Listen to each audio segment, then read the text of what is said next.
Hi hello ನಮಸ್ತೆ ಎಲ್ರಿಗೂ. ನಾನು ನಿಮ್ಮ ದಿವ್ಯಲೋಕ. ಇವತ್ತು ಎಲ್ಲರೂ B cool, B com, be happy. Tension ಬೇಡ, ಟೆನ್ಷನ್ ಬಿಡಿ, ಆ್ಯಂಗ್ಸೈಟಿ ಮಾಡ್ಕೊಳ್ಬೇಡಿ. ಆರಾಮಾಗಿ ರಾಯರನ್ನು ನೆನೆಸ್ಕೊಂಡು ಇವತ್ತು ಒಂದು ಹೊಸ ಸ್ಟೋರಿ ಜೊತೆ ನಿಮ್ಮೆಲ್ಲರ ಜೊತೆ ಒಂದು ಹೊಸ ಸ್ಟೋರಿನ ಶೇರ್ ಮಾಡ್ತಾಯಿದ್ದೀನಿ. ಏನಪ್ಪ ಅಂದರೆ ದ ಗ್ರೇಟ್ ವುಮನ್. ಏನು ಹೇಳಿ? ದ ಗ್ರೇಟ್ ವುಮನ್ ಅಂದರೆ ಒಬ್ಬ ವುಮನ್ ಅಂದರೆ ಅವಳ ಪಾತ್ರ ಒಂದಲ್ಲ. ಮಗಳಾಗಿರ್ಬೋದು, ತಾಯಿ ಆಗಿರ್ಬೋದು, ಅತ್ತೆ ಆಗಿರ್ಬೋದು, ಸೊಸೆ ಆಗಿರ್ಬೋದು, ಚಿಕ್ಕಮ್ಮ, ಎಲ್ಲ ರೂಪದಲ್ಲೂ ಎಲ್ಲ ಪಾತ್ರವನ್ನು ವಹಿಸ್ತಕ್ಕಂಥ ದ ಗ್ರೇಟ್ ವುಮನ್ ಬಗ್ಗೆ ಒಂದು ಸ್ಟೋರಿನ ನಿಮ್ಮ ಜೊತೆ ಶೇರ್ ಮಾಡ್ಕೊಳ್ತಾ ಇದ್ದೀನಿ. ಯಾಕೆ ದ ಗ್ರೇಟ್ ವುಮನ್ ಅಂತಿದ್ದೀನಿ ಅಂತ ನಿಮಗೆ ಲಾಸ್ಟಲ್ಲಿ ಗೊತ್ತಾಗುತ್ತೆ. ನೀವು ಸಹ ಯಾವಾಗಲೂ ಗ್ರೇಟ್ ವುಮನ್ ಅಂತಲೇ ಅಂದ್ಕೊಳ್ಬೇಕು.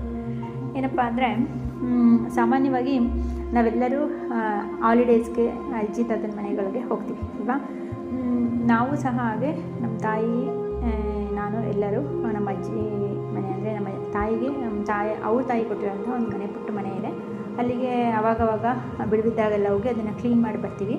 ಅದಕ್ಕೆ ಅಂತೇಳಿ ಈ ಸಲ ಹಾಲಿಡೇಸ್ಗೂ ನಾವು ಅಲ್ಲಿಗೆ ಹೋಗಿದ್ವಿ. ಅದನ್ನು ಕ್ಲೀನ್ ಮಾಡಿ ಎಲ್ಲ ಮಾರ್ನಿಂಗ್ ಟಿಫನ್ ಎಲ್ಲ ಆದಮೇಲೆ ಸ್ವಲ್ಪ ಹೊತ್ತು ಹೊರಗೆ ಕೂತ್ಕೊಳ್ತಿದ್ವಿ. ಅಂದರೆ ನಮ್ಮ ತಾಯಿ ಕೂತ್ಕೊಳ್ತಾಯಿದ್ರು. ಹಾಗೆ ಹೊರಗಡೆ ಓಡಾಡಬೇಕಾದ್ರೆ ಯಾರೋ ಡೈಲಿ ಓಡಾಡ್ತಾರೆ, ಅದು ಸ್ವಲ್ಪ ಅಬ್ಸರ್ವ್ ಮಾಡಿರ್ತಾರೆ ಅವರು, ನಮ್ಮ ತಾಯಿ. ಹೀಗೆ ಪ್ರತಿದಿನ ಅಲ್ಲಿ ಒಂದು ವೀಕ್ 15 ಡೇಸ್ ಆದರೂ ನಾವು ಇರ್ತೀವಿ.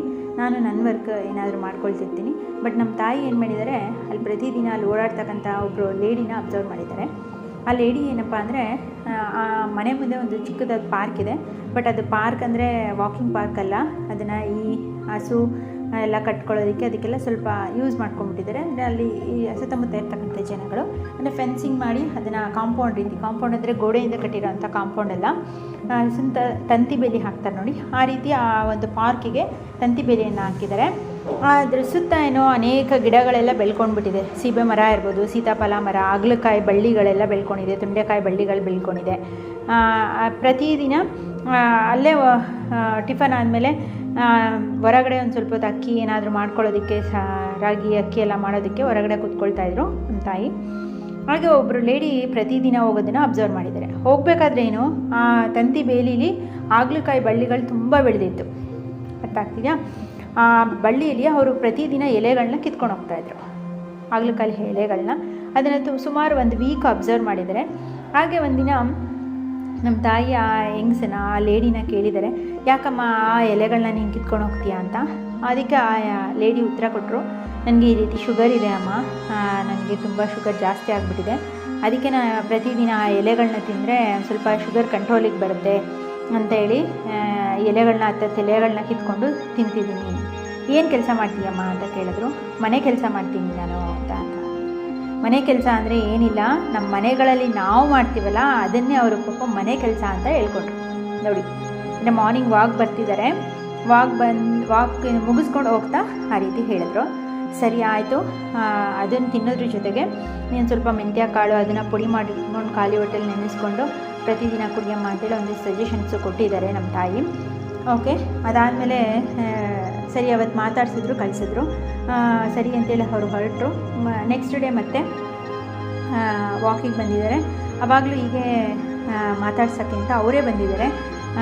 ಈ ಥರ ತಿಂತೀನಮ್ಮ, ನನಗೆ ತುಂಬ ಶುಗರ್ ಜಾಸ್ತಿ ಆಗಿಬಿಟ್ಟಿದೆ, ಏನು ಮಾಡೋದು, ಮನೇಲಿ ಯಾರೂ ನೋಡ್ಕೊಳ್ಳಲ್ಲ, ನನ್ನ ಮಗ ಇದ್ದಾನೆ, ನಮ್ಮ ಹಸ್ಬೆಂಡ್ ಇದ್ದಾರೆ, ಅವರು ಸಹ ಏನೂ ತಲೆ ಕೆಡಿಸ್ಕೊಳ್ಳಲ್ಲ, ನೀನೇನು ಮಾಡ್ತೀಯಾ, ಮನೆ ಕೆಲಸ ಮಾಡ್ಕೊಂಡಿರ್ತೀಯ ಅಷ್ಟೇ ಅಂತ ಇದು ಮಾಡ್ತಾರೆ, ಏನೂ ಕೇರ್ ಮಾಡಲ್ಲ. ನಾನು ಈಗ 6 ತಿಂಗಳಿಂದ ಗೊತ್ತಾಯಿತು ನನಗೆ ಶುಗರ್ ಇದೆ ಅಂತೇಳಿ. ಯಾವ ಕೆಲಸನ ತುಂಬ ಮಾಡೋಕ್ಕಾಗಲ್ಲ, ಸುಸ್ತಾಗುತ್ತೆ, ಕೈಕಾಲೆಲ್ಲ ಉರಿ ಬರುತ್ತೆ, ಈ ರೀತಿ ಎಲ್ಲ ಹೇಳ್ಕೊಂಡ್ರು. ಯಾಕೆ ಯೋಚನೆ ಮಾಡ್ತೀರಾ, ನನಗೆ ಯಾರು ಮಾಡಿಕೊಡೋದು ಇಲ್ಲ, ಆಗಲ್ಲ ಅಂತ ಅಂದ್ರೂ ನಮ್ಮ ಮಗನಿಗೆ ಮದುವೆ ಮಾಡಬೇಕು ಅಂತಿದ್ವಿ, ಅವ್ರದ್ದು ತಲೆನೇ ಕೆಡಿಸ್ಕೊಳ್ಳಲ್ಲ. ಹೀಗೆ ಅವ್ರ ಮನೆ ಸಮಸ್ಯೆಗಳು ಹೆಂಗಸ್ರದ್ದು ಇರುತ್ತಲ್ಲ ಎಲ್ಲ ಪಾಪ ಯಾರಾದರೂ ಒಬ್ರು ಹೇಳೋಕ್ಕೆ ಸಿಕ್ಕರೆ ಸಾಕು ಅಲ್ವಾ. ಅದರಲ್ಲೂ ಮನೆ ಸ್ಪೀಚ್ ಮಾತಾಡೋರು ಸಿಕ್ಬಿಟ್ರೆ ಎಲ್ಲ ಹೇಳ್ಕೊಂಬಿಡೋಣ ಅನಿಸುತ್ತೆ, ಎಲ್ಲ ಹೇಳ್ಕೊಳ್ತಾಯಿದ್ರು. ಆವಾಗ ಅಂತಾಯಿದ್ರು, ಯಾಕಮ್ಮ ನೀನು ಔಷಧಿದು, ನನಗೆ 6 ತಿಂಗಳಾಗಿದೆ ಶುಗರ್ ಬಂದು, ಆದರೂ ಸಹ ನಮ್ಮ ಮನೇಲಿ ಯಾರೂ ನನಗೆ ಔಷಧಿ ಕೊಡಿಸಿಲ್ಲ ಅಂತೇಳಿ ಹೇಳಿದ್ರು. ಯಾಕೆ ಕೊಡಿಸ್ಬೇಕಲ್ವಾ ನಿಮ್ಮ ಮನೇಲಿ, ನಿಮ್ಮ ಮಗ ಆದರೂ ನಿಮ್ಮ ಗಂಡ ಆದ್ರೂ ಅಂತ ಕೇಳಿದ್ರು.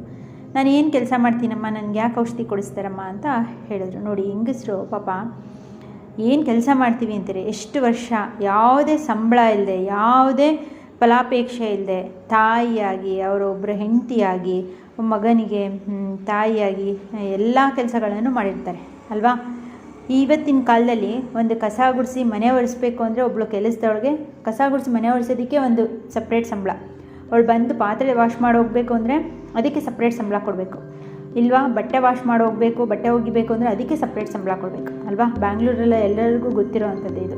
ಒಂದೊಂದು ಕೆಲಸಕ್ಕೆ ಒಂದೊಂದು ಸಪ್ರೇಟ್ ಸಂಬಳಗಳಿರುತ್ತೆ. ಅಂಥದ್ರಲ್ಲಿ ಎಲ್ಲ ಕೆಲಸವನ್ನು ಒಬ್ಬರೇ ಮಾಡೋದು ಅಂದರೆ ಅದು ಇಲ್ಲ ತಾಯಿ, ಇದು ಒಂದು ಮನೆಯಲ್ಲಿ ವೈಫ್, ಹೆಂಡತಿ ಅಂತ.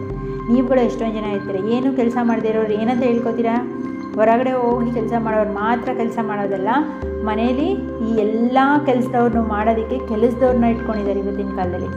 ಅಂಥದ್ರಲ್ಲಿ ಆ ಎಲ್ಲ ಕೆಲಸವನ್ನು ಮಾಡೋಳು ಒಬ್ಬಳೇ, ಅದು ಮನೇಲಿ ಇರ್ತಕ್ಕಂಥ ದ ಗ್ರೇಟ್ ವರ್ಕಿಂಗ್ ವುಮೆನ್. ಅದಕ್ಕೆ ನೀವು ಯಾರು ಇನ್ಮೇಲೆ ಅಂದರೆ ಯಾವತ್ತೂ ನಮ್ಮನ್ನು ನಾವು ಕೀಳು ಅಂದ್ಕೊಳ್ಬಾರ್ದು. ನಾವು ಮನೇಲಿ ಮಾಡೋವಂಥ ಕೆಲಸ ಅಯ್ಯೋ ನಾನು ಹೊರಗಡೆ ಹೋಗಿ ಕೆಲಸ ಮಾಡ್ಕೊಂಡು ಬಂದು ದುಡ್ಡು ತರೋರು ಮಾತ್ರ ವರ್ಕ್ ಮಾಡೋ ವುಮ್ಯಾನು ಅಂತ ಅಂದ್ಕೊಳ್ಬಾರ್ದು. ರೆಸ್ಟ್ಲೆಸ್ ವರ್ಕಿಂಗ್ ವುಮ್ಯಾನ್ ಅಂದರೆ ಅದು ಹೌಸ್ ವೈಫೇ. ನೀವು ನಾನು ಬರೀ ಹೌಸ್ ವೈಫ್ ಅಷ್ಟೇ ಅಂತ ಯಾವತ್ತೂ ಹೇಳ್ಕೊಳ್ಬೇಡಿ. ನೀವು ಯಾರಾದರೂ ಕೇಳಿದ್ರೆ ಏನು ಕೆಲಸ ಮಾಡ್ತೀರಾ ಅಂದರೆ I am A working woman ಅಂತ ಹೇಳಬೇಕು. ವರ್ಕಿಂಗ್ ವುಮ್ಯಾನ್ ಅಂದರೆ ನಾನು ಯಾವಾಗಲೂ ಕೆಲಸ ಮಾಡೋ ಅಂತಹ ಮಹಿಳೆ ನಾನು ಅಲ್ವಾ. ಯಾವತ್ತೂ ನಿಮ್ಮನ್ನು ನಾವು ಬರೀ ಮನೇಲಿ ಕೆಲಸ ಮಾಡೋದು ಅಂತ ಅಂದ್ಕೊಳ್ಬೇಡಿ. ಅವರಿಗೆ ಹೇಳಿದ್ರು ನಮ್ಮ ತಾಯಿ ಬುದ್ಧಿನ, ಎಲ್ಲವನ್ನು ಮಾಡೋವಂಥವ್ರು ನೀವೇ ಮನೆಗೆ ನೀವು ಒಂದು ದಿನ ನಿಮ್ಮ ತಾಯಿ ಮನೆಗೋ, ನಿಮ್ಮ ಅಣ್ಣ ತಮ್ಮದಿರ ಮನೆಗೋ, ಅಕ್ಕ ತಂಗಿರಿದ್ರೆ ಅವ್ರ ಮನೆಗೋ ಒಂದು ವಾರ ಅವರಿಬ್ಬರನ್ನು ಬಿಟ್ಟು ಹೋಗಿ ನಿಮ್ಮ ಬೆಲೆ ಏನು ಅಂತ ಅವ್ರಿಗೆ ಗೊತ್ತಾಗುತ್ತೆ. ಜಸ್ಟ್ ನೀವು ನನಗೆ ಔಷಧಿ ಕೊಡಿಸ್ಲಿಲ್ಲ, ನನಗಿಲ್ಲ ಅಂತ ನಿಮ್ಮನ್ನು ನೀವೇ ಕೀಳು ಮಾಡಿಕೊಂಡು ನಾನು ಏನು ಕೆಲಸ ಮಾಡ್ತೀನಿ, ನನಗೆ ಯಾಕೆ ತೋರಿಸ್ಬೇಕು ಅಂತ ಹಂಚ್ಕೊಳ್ಬೇಡಿ. ಧೈರ್ಯವಾಗಿ ಇಷ್ಟು ವರ್ಷ ನೀವು ಕೆಲಸ ಮಾಡಿದ್ದೀರಾ ಅವ್ರ ಮನೆಗಳಲ್ಲಿ ಅಲ್ವಾ, ಆ ಮನೆ ನಿಮ್ಮ ಮನೆ ಅಂತ ಅಂದ್ಕೊಂಡು ಮಾಡಿದ್ದೀರಾ. ನನಗಿಷ್ಟು ದುಡ್ಡು ಬೇಕು, ನನಗಿಷ್ಟು ಬೇಕೇ ಬೇಕು ಅಂತ ಧೈರ್ಯವಾಗಿ ಕೇಳಿ, ನಿಮ್ಮ ಆರೋಗ್ಯನ ನೀವು ಕಾಪಾಡ್ಕೊಳ್ಳಿ ಅಂತೇಳಿ ಧೈರ್ಯ ಹೇಳಿದ್ರು. ಹಾಗೆ ಯಾರೂ ಅಷ್ಟೇ ನಾನು ಮನೇಲಿ ಕೆಲಸ ಮಾಡೋಳು, ನಾನು ಜಸ್ಟ್ ಹೌಸ್ ವೈಫ್ ಅಂತ ತಿಳ್ಕೊಳ್ಬೇಡಿ, ವರ್ಕಿಂಗ್ ವುಮ್ಯಾನ್ ಅಂತ ಅಂದ್ಕೊಳ್ಳಿ. ನಿಮಗೆಲ್ಲ ರೈಟ್ಸು ಇದೆ. ಯಾರು ನಿಮಗೆ ನೀವು ಮನೇಲಿ ಮಾಡ್ತಿದ್ದೀರಲ್ಲ, ಈವನ್ ಅಡುಗೆ ಮಾಡೋಕ್ಕೂ ಇವತ್ತು ದುಡ್ಡು ಕೊಟ್ಟು ಇಟ್ಕೊತಿದ್ದಾರೆ. ಅದರಲ್ಲೂ ಮಾರ್ನಿಂಗ್ ಒಂದು ಟೈಮ್ ಅಡುಗೆ ಮಾಡಿದ್ರೆ ಇಷ್ಟು, 2 ಟೈಮ್ ಅಡುಗೆ ಮಾಡಿದ್ರೆ 2 ಟೈಮ್ ಬಂದು ಮನೇಲಿ ಅಡುಗೆ ಮಾಡಿಕೊಟ್ರೆ ಇಷ್ಟು, ಕ್ಯಾಟ್ರಿಂಗು ಎಲ್ಲದಕ್ಕೂ ಪೇ ಮಾಡ್ತಿದ್ದಾರೆ. ನೀವು ಒಂದು ಅಡುಗೆ ಮಾಡೋದಕ್ಕಾಗಲಿ, ಬಟ್ಟೆ ಒಗೆಯೋದಕ್ಕೆ, ಮನೆ ಒರೆಸೋದಕ್ಕೆ, ಪಾತ್ರೆ ತೊಳೆಯೋದಕ್ಕೆ ಯಾರು ನಿಮಗೆ ತೊಗೊಳಮ್ಮ ನೀನು ಎಲ್ಲ ಕೆಲಸ ಮಾಡ್ತೀಯ ಅಂತ ನಿಮಗೆ ಅಂದರೆ ಪಾಪ ಚೆನ್ನಾಗಿ ನೋಡ್ಕೊಳ್ಳೋರು ಇದ್ದಾರೆ, ಅದ್ರ ಬಗ್ಗೆ ಹೇಳ್ತಾ ಇಲ್ಲ. ಅಂದರೆ ಈ ಥರ ಎಷ್ಟೋ ನಮ್ಮ ಭಾರತದಲ್ಲಿ 50% ಮಹಿಳೆಯರು ಇಂಥ ಪರಿಸ್ಥಿತಿಲೇ ಇದ್ದಾರೆ. ಅವರೆಲ್ಲ ಮಾಡಿದ್ರೂ ಸಹ ಅವ್ರಿಗೆ 1 ರೂಪಾಯಿನೂ ಕೊಡಲ್ಲ. ಅದು ಅವ್ರ ಆರೋಗ್ಯಕ್ಕೆ ಸರಿಯಾಗಿರ್ಬೋದು, ಏನೋ ಒಂದು ಇಷ್ಟಪಟ್ಟದ್ದನ್ನು ತಗೊಳ್ಳೋಕ್ಕಾಗಿರ್ಬೋದು. ನೀನೇನು ಮಾಡ್ತೀಯ ಮನೇಲಿ ಅನ್ನೋ ಅವ್ರಿಗೆ ಜಸ್ಟ್ ಅವ್ರ ಮನೇಲಿ ಎಲ್ಲ ಕೆಲಸ ಮಾಡಿದ್ರು ಅವ್ರು ಮಾಡೋ ಊಟ ಅಷ್ಟೇ, ಅವ್ರು ಮಾಡ್ತಕ್ಕಂಥ ಊಟನೇ ಜಾಸ್ತಿ ಅನ್ನೋ ಥರ ಆಗ್ಬಿಟ್ಟಿದೆ. ಅವ್ರ ತಂದೆ ತಾಯಿ ಎಲ್ಲರನ್ನೂ ಬಿಟ್ಟು ಬಂದು ಇವ್ರ ಮನೇಲಿ ಎಲ್ಲ ಮಾಡಿದ್ರು ಅವ್ರ ಮನೇಲಿ ಅವ್ರು ಪ್ರಿನ್ಸೆಸ್ ಆಗಿರ್ತಾರೆ ಅಲ್ವಾ. ಇಲ್ಲಿ ಎಲ್ಲ ಮಾಡಿದ್ರು ಅವ್ರಿಗೆ ಕೆಲವೊಂದು ಮನೆಗಳಲ್ಲಿ ಬೆಲೆ ಕೊಡಲ್ಲ. ಆದರೆ ನಿಮ್ಮ ಬೆಲೆನ ನೀವು ಯಾವತ್ತೂ ಕಡಿಮೆ ಮಾಡ್ಕೊಳ್ಬಾರ್ದು. ನಿಮ್ಮ ಬೆಲೆನ ಯಾವತ್ತೂ ನೀವು ಹೆಚ್ಚು ಮಾಡ್ಕೊಳ್ಬೇಕು. ನಿಮ್ಮನ್ನು ನೀವು ಫಸ್ಟ್ ಗೌರವಿಸ್ಕೊಳ್ಬೇಕು. ನಾವು ಯಾವತ್ತೂ ಗ್ರೇಟ್ ವುಮೆನ್ ಅಂತ ಅಂದ್ಕೊಳ್ಬೇಕು. ಯಾಕಂದರೆ ಆ ಎಲ್ಲ ಕೆಲಸ ಮಾಡೋದಕ್ಕೆ ನೋಡಿ, ಮದುವೆ ಅನ್ನೋ ಒಂದು ಹೆಸರಲ್ಲಿ ಒಬ್ಬರು ಮನೆ ಕೆಲಸದವ್ರನ್ನ ಮದುವೆ ಐಡಿಯೋ ಥರ ಆಯಿತು ಅಲ್ವಾ. ಮನೆ ಕೆಲಸದೊಳಗಾದರೆ ಒಬ್ಬೊಬ್ಳು ಒಂದೊಂದು ಕೆಲಸದವಳನ್ನ ಇಡಬೇಕು. ಮದುವೆ ಮಾಡ್ಕೊಂಡ್ಬಿಟ್ರೆ ಎಲ್ಲ ಕೆಲಸನೂ ಒಬ್ಬಳೇ ಮಾಡ್ತಾಳೆ ಅಲ್ವಾ. ಅವ್ರ ಐಡಿಯಾ ಎಷ್ಟು ಚೆನ್ನಾಗಿದೆ ಅಂದರೆ ಎಲ್ಲರೂ ಆ ರೀತಿ ಭಾವಿಸಲ್ಲ, ತಪ್ಪು ತಿಳ್ಕೊಳ್ಬೇಡಿ.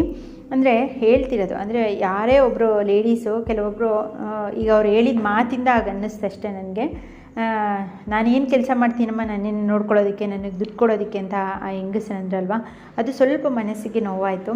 ಪಾಪ ಅವರು ಅವ್ರ ಮನೇಲಿ ಅವ್ರ ಮಗ ಆಗಲಿ ಅವ್ರ ಹಸ್ಬೆಂಡ್ ಆಗಲಿ ಆರಾಮಾಗಿದ್ದಾರೆ ಅಂದರೆ ಅದಕ್ಕೆ ಕಾರಣವೇ ಈ ತಾಯಿ ಅಲ್ವಾ. ಅವ್ರು ಯಾವುದೇ ಟೆನ್ಷನ್ ಇಲ್ಲದೆ ಆರಾಮಾಗಿ ಇದ್ದಾರೆ ಅಂದರೆ. ಸೊ ಹಾಗಾಗಿ ಯಾವುದೇ ಲೇಡೀಸ್, ಯಾವುದೇ ವುಮೆನ್ಸ್ ಆಗಲಿ ಅವ್ರ ಮನೇಲೇ ಇದ್ದು ಆದರೂ ಅವ್ರು ಏನೋ ಒಂದು ಸಣ್ಣ ಪುಟ್ಟ ಕುಚ್ಚ ಹಾಕೋವಂಥದ್ದು, ಟೈಲರಿಂಗ್ ಮಾಡೋದು, ಏನೋ ಒಂದು ಮಾಡ್ತಿರ್ತಾರೆ. ಅವ್ರ ಕೈಗೆ ಒಂದು ಸ್ವಲ್ಪ ದುಡ್ಡು ಬೇಕು ಅಂತ, ಬಟ್ ಅದನ್ನು ಅವ್ರು ಕನ್ಸಿಡರೇ ಮಾಡ್ಕೊಳ್ಳಲ್ಲ.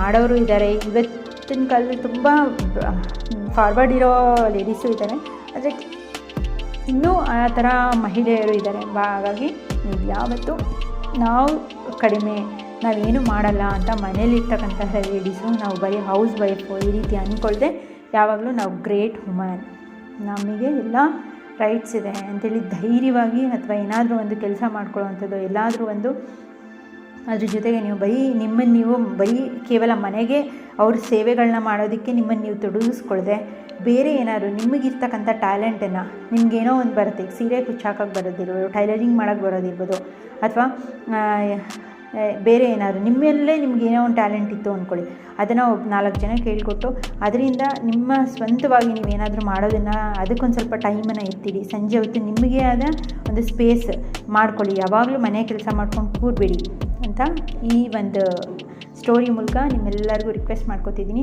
So all my dear ladies and womens, don't feel down yourself. ನಿಮ್ಮನ್ನು ನೀವು ಯಾವತ್ತೂ ಡೌನ್ ಆಗಿ ಕೆಳಮಟ್ಟದಲ್ಲಿ ನೀವು ನೋಡ್ಕೊಳ್ಬೇಡಿ ಅಂತ ಹೇಳ್ತಾ ಇವತ್ತಿನ ಈ ಒಂದು ಸ್ಟೋರಿನ ಎಂಡ್ ಮಾಡೋಣ. ನೆಕ್ಸ್ಟು ಒಂದು ಒಳ್ಳೆಯ ಸ್ಟೋರಿಯೊಂದಿಗೆ ನಿಮ್ಮೆಲ್ಲರನ್ನೂ ಭೇಟಿ ಮಾಡ್ತೀನಿ. ಆದಷ್ಟು ಎಲ್ಲರೂ ನಿಮಗಿರ್ತಕ್ಕಂಥ ಸಮಯದಲ್ಲಿ ನಿಮಗೆ ಆದ ಒಂದು ಟೈಮನ್ನು ಇಟ್ಕೊಳ್ಳಿ. ಸಂಜೆ ಹೊತ್ತು ವಾಕ್ ಮಾಡೋದಿರ್ಬೋದು, ಅದು ನಿಮ್ಮ ಹೆಲ್ತ್ನ 1 ಅವರ್ ವಾಕ್ ಮಾಡಿ ಆ್ಯಂಡ್ ಒಂದು ಹಾಫ್ ಆನ್ ಅವರ್ ದೇವ್ರ ಶ್ಲೋಕಗಳನ್ನ ಓದಿ ಅಥವಾ ಧ್ಯಾನವನ್ನು ಮಾಡಿ, ಓಂಕಾರವನ್ನು ಹೇಳಿ, ಈಗ ಹೇಳ್ಕೊಂಡು ನಿಮಗಾಗಿ ಅಟ್ಲೀಸ್ಟ್ ಏನೇ ಬ್ಯುಸಿ ಇದ್ದರೂ ನಿಮಗಾಗಿ ಅಟ್ಲೀಸ್ಟ್ 1 ಅವರ್ ಅಥವಾ 2 ಅವರ್ ನಿಮಗಾಗಿ ನೀವು ಟೈಮ್ನ ಸ್ಪೆಂಡ್ ಮಾಡಿ ಎಲ್ಲರೂ ಲೇಡೀಸ್ ಅಂತ ಹೇಳ್ತಾ ಈ ವಿಡಿಯೋನ ಎಂಡ್ ಮಾಡೋಣ. ಓಕೆ ಮೈ ಡಿಯರ್ ಫ್ರೆಂಡ್ಸ್, ಎಲ್ಲರಿಗೂ ಒಳ್ಳೆಯದಾಗಲಿ. ಟೇಕ್ ಕೇರ್, ಬಾಯ್.